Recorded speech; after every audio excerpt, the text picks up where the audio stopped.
Okay friends, we have two steps that we are going to be finishing today.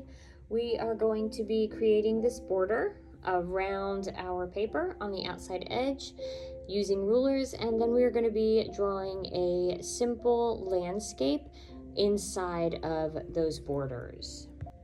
Step one is drawing the border, creating it. It's very simple. We're going to use a ruler at our table. Some tables I think only have 3, so you will need to share if there are 4 people at the table. I'm going to slide this ruler right up to the edge of the paper.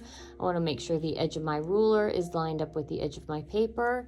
Then I'm going to very gently glide my pencil along that edge. So I'm not pushing against the ruler. I'm not pressing hard into the paper. It's just a gentle glide. It's going to be a very light line.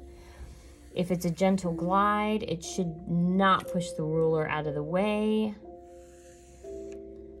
And as you can see, I moved my fingers and I moved my hand to draw that line. So there is one line. It's a very simple process. We just go right around the paper and do this. If this is a little hard for you and you're having a hard time, you can very quietly and politely ask the person sitting next to you, hey, would you mind helping me? And you may just need them to hold the ruler in place while you trace, or you may say, hey, can you trace while I hold the ruler in place? Again, I'm just gliding right along the edge of that ruler. It's very, very simple. And voila, we are done. That is step number 1. Step 2 is creating the landscape. I have this nifty idea sheet available for you. It is set out on the table. There are several different examples of ideas of landscapes. We could do a landscape wide, which is landscape orientation, sideways like this. That's also horizontal. Or we could do it tall, which is portrait style, or vertical, like one of these in the center here. Before we get going, we want to talk about foreground, middle ground, and background. So foreground, middle ground, and background are pretty easy. I'm going to make notes here in my border so you can see it. Foreground is anything that is closest to you. It is what is going to be in the center, or I'm sorry, in the front of everything else. Therefore, it is going to be at the bottom of your paper, because your paper, the bottom of your paper, is closest to you. So this is your foreground. So I'm going to write foreground here. I'm sorry that it is messy. Whoops, very messy. Okay, so what I draw here in the foreground, I'm going to draw it big. So in my example that you saw earlier, I drew some flowers there. In these examples, there are some palm trees, there's a cacti, there's some trees without leaves, and then there are some trees with leaves. What I want you to notice is that they are silhouettes. This is probably the one that has the most detail, but you do not want to do a lot of details. We are going to be painting this in the same style that Alma Thomas painted hers, so we want to just focus on the outline, not the details. So I'm going to go ahead and I'm going to do a palm tree because a lot of people have been liking that. I use a triangle shape for the trunk. I get smaller at the top and I go about halfway up. This is in the front, and I realize that it is going up into this middle section of the paper, but it is the largest item, therefore it is going to be the biggest.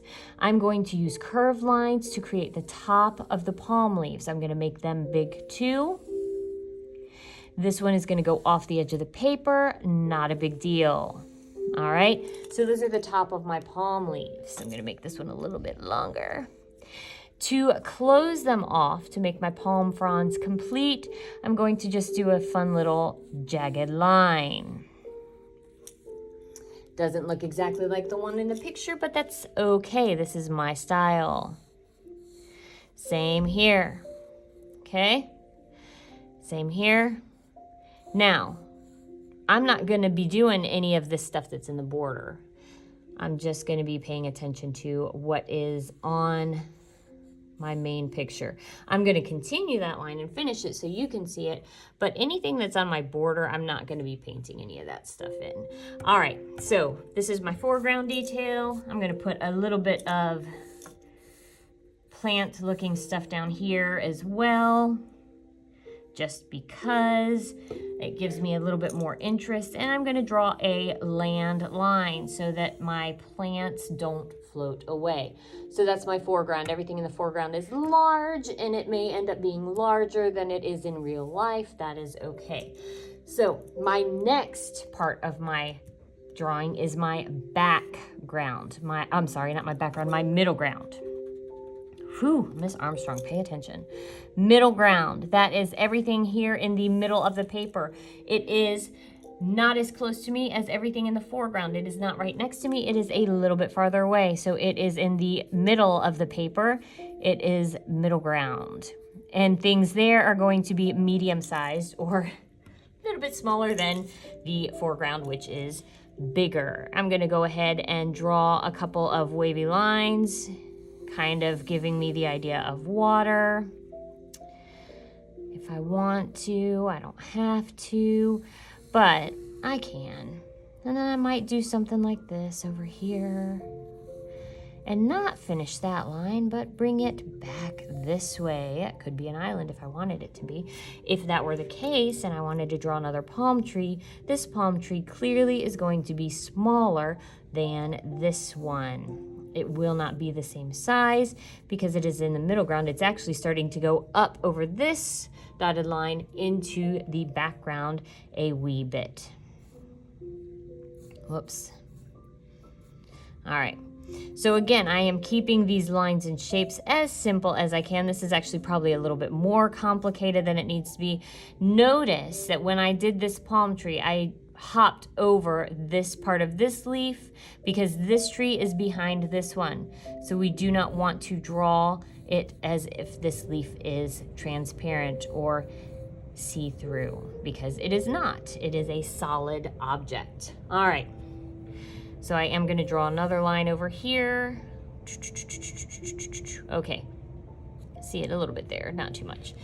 And that would be a water line. Now, up here, this is my background. So I'm going to put my B here for background. I'm writing background in kind of sideways. Sorry again for the messy handwriting. I will neaten it up later.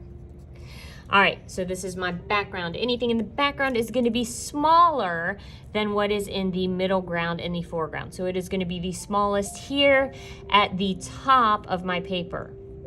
So if I wanted to continue this water line here, I can. And then I might put a sun here in the sky. I might do a cloud formation here, maybe a little bit of a cloud formation here, just to break up that space a little bit and give me a little bit of things to look at and work on coloring in later. So this is a very simple, very quick breakdown for creating a landscape using foreground, middle ground, and background. It is very, very important that you pay attention to the size of the objects that you are drawing as well as the placement. Size. If it is large, it should be near the bottom of your paper, indicating that it is in the foreground and it is closest to you. If it is farther away, it needs to be smaller and it needs to be either in the middle ground or background. If it is the farthest thing away, then it needs to be itty bitty. Now, keep in mind, we're gonna be painting this and using paint sticks, which are the size of glue sticks, so we don't wanna go too small in our details. So this is probably gonna be a little bit smaller than I need it to be using those glue sticks or paint sticks, but we're gonna make it work. So size, placement. If it's in the front, if it's big, it should be in the foreground near the bottom of your paper. Medium size should be in the middle of your paper. In the background should be the smaller objects because they are farther away. This is what you're going to work on for the next 5 or 10 minutes. Please take your time. Use that idea sheet. Your landscape does not have to look like any of those ideas. If you want to copy one, you can, but you can do a combination of them or create your own. This is the other landscape that I drew. I will be using both of these to show you what we're going to do when we begin painting things in. Most important thing for you to know is to have fun.